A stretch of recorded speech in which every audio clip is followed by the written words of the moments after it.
आज बात करेंगे ऑस्ट्रेलिया को लेके। ऑस्ट्रेलिया में हमें बहुत सारे कमेंट्स मिलते हैं स्टूडेंट्स को कि हमारा ये वाला प्रोफाइल है, क्या हमारा वीज़ा सक्सेस आ जाएगा, या ये प्रोफाइल है तो क्या हमें ऑस्ट्रेलिया में अप्लाई करना चाहिए कि नहीं। आज की वीडियो में यही चीज़ें सारी क्लियर करूंगा कि ऑस्ट्रेलिया का बेसिकली जो एजुकेशन सिस्टम है उसमें आप कैसे फिट होंगे, क्या आपको ऑस्ट्रेलिया के लिए अप्लाई करना चाहिए कि नहीं। अगर आप आज की वीडियो एंड तक देखेंगे तो आपको बिल्कुल क्लियर हो जाएगा कि किन स्टूडेंट्स को ऑस्ट्रेलिया में अप्लाई करना चाहिए और किन स्टूडेंट्स को ऑस्ट्रेलिया में अप्लाई नहीं करना चाहिए।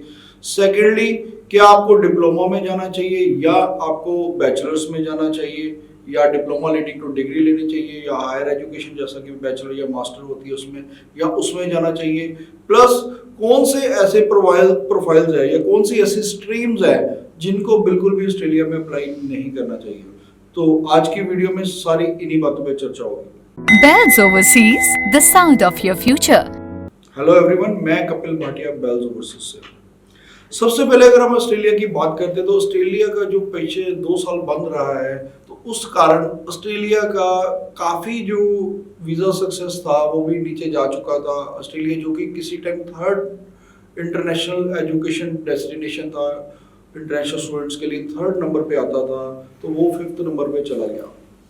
जहाँ कनाडा जो कि किसी टाइम 4th 5th नंबर पे था वो अब 1st या 2nd नंबर पे आ गया था, अगर हम इंटरनेशनल स्टूडेंट्स की फिगर की बात करें तो ऑस्ट्रेलिया भी इस बारे में वरीड था। ऑस्ट्रेलिया में काफ़ी ज़्यादा प्रॉब्लम्स भी आई, जो वहाँ के बिजनेसेस थे उनको मैन पावर की शॉर्टेज थी, स्किल्ड मैन पावर की शॉर्टेज थी। उसी कारण ऑस्ट्रेलिया ने वहाँ पर स्टूडेंट्स के लिए फुल टाइम वर्क राइट भी स्टार्ट कर दिया। नो डाउट ऑस्ट्रेलिया में उसके बाद बल्क में एप्लीकेशंस भी आई, पर अभी भी बहुत सारे स्टूडेंट्स के मन में यही क्वेश्चन रहता है कि हमें अप्लाई कहाँ करना चाहिए, कैसे करना चाहिए। तो सबसे पहले मैं जो बात क्लियर करना चाहता हूँ कि अब ऑस्ट्रेलिया ने ये डिसाइड कर लिया हुआ है कि वो आने वाले 2 या 3 सालों में जो भी उनके एजुकेशन सिस्टम में कमियां थी उनको वो सुधारेंगे और उनमें रिफॉर्म्स करेंगे। उसी कड़ी में इन्होंने इंडिया के साथ फ्री ट्रेड एग्रीमेंट भी साइन करा है। उसके बाद हमारा इंडिया और ऑस्ट्रेलिया की आपस में काफ़ी इंटरेक्शन हो जाएगी। कहीं हो सकता है कुछ यूनिवर्सिटीज़ वहाँ से यहाँ पर अपने कैंपसेस खोले, या कुछ यहाँ की यूनिवर्सिटीज़ का उनके साथ कोलैबोरेशन हो। जैसा कि वहाँ पर भी कुछ यूनिवर्सिटीज़ होती है जिनके अपने कॉलेजेस होते हैं, और ऐसा ही फ्री ट्रेड एग्रीमेंट उनका चाइना के साथ भी था। चाइना से भी स्टूडेंट्स ऐसे ही कुछ फर्स्ट ईयर वहाँ करके उसके बाद 2nd 3rd ईयर वहाँ जाके भी बैचलर की करते हैं, और कुछ यूनिवर्सिटीज़ का ट्रांसफ़र प्रोग्राम वहाँ भी स्टार्ट हुआ है। तो नो डाउट आने वाले टाइम में अगर इंडियन स्टूडेंट्स के लिए देखिए तो ऑस्ट्रेलिया काफ़ी लीनियंट होने वाला है। हालांकि जैसा कि पीछे फ्रॉडुलेंट डॉक्यूमेंट के कारण कुछ प्रॉब्लम आई थी, रिजल्ट स्लो हैं। उसके बाद उन्होंने यूनिवर्सिटीज़ को बुला के बोला है हाई कमीशन ने कि उन्होंने कहा कि आप अपने डॉक्यूमेंट पूरे प्रॉपरली वेरीफाई करिए। वैसे भी जो एजुकेशन सिस्टम है ऑस्ट्रेलिया का, जो ऑस्ट्रेलियन हाई कमीशन है, ऑस्ट्रेलियन गवर्नमेंट है, उन्होंने जो अथॉरिटीज़ दी हैं वो यूनिवर्सिटीज़ को दी है, जो लेवल 1 यूनिवर्सिटीज़ है। ऑस्ट्रेलिया की यूनिवर्सिटीज़ ही लेवल 1 जो सीओई इशू करती है। हाँ, एक बात क्लियर है कि यूनिवर्सिटीज़ को राइट दिया हुआ है, कॉलेजेस को नहीं। तो यहाँ पर मिसकंसेप्शन जरूर रहती है स्टूडेंट्स को। कॉलेजेस की अगर आपको सीओई मिलती है उसकी कोई इतनी इफेक्टिव वैल्यू नहीं है, लेकिन यूनिवर्सिटीज़ की अगर आपको सीओई मिल जाती है, स्पेशली अगर लेवल 1 की, तो आपके जो वीज़ा सक्सेस है 90% से भी ज़्यादा हो जाते हैं। इनफैक्ट होते 95% में, फिर भी 90% ही बोलता हूँ। तो ये फिगर आप हमारी एक ऑफिशियल साइट है, आप देख सकते हैं जाके data.gov.au पे कि कितनी कितनी फिगर है वीज़ा सक्सेस की। मान लीजिए अगर आप बैचलर या मास्टर्स में अप्लाई करते हैं उसकी कितनी फिगर है, और अगर आप डिप्लोमा में अप्लाई करते हैं उसकी कितनी फिगर है, डिप्लोमा लीडिंग टू डिग्री की कितनी फिगर है।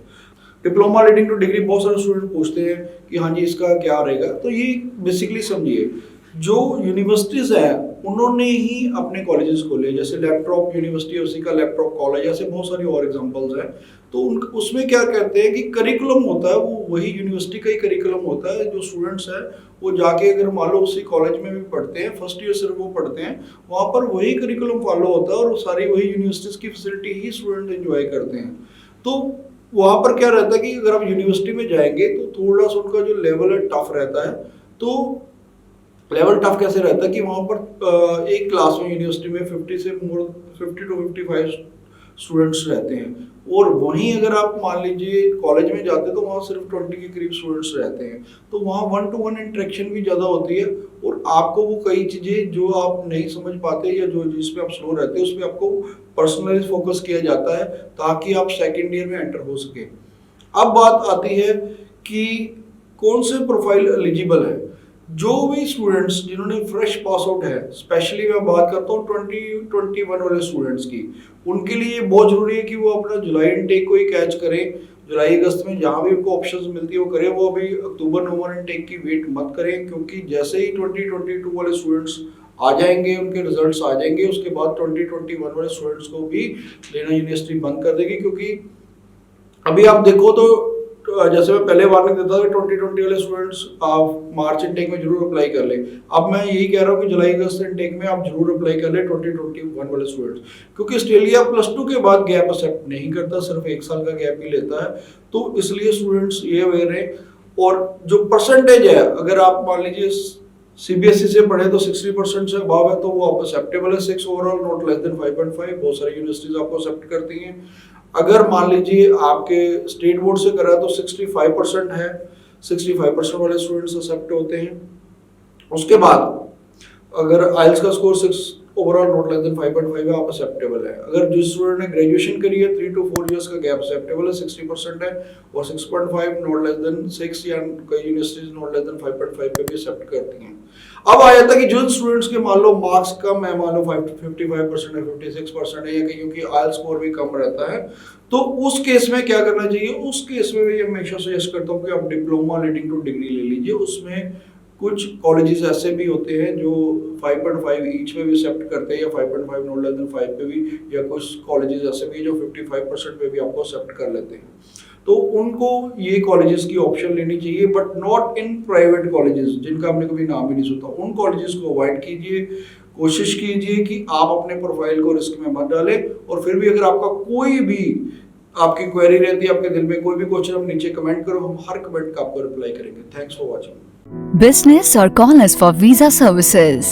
Follow us on our social handles for offers and new updates.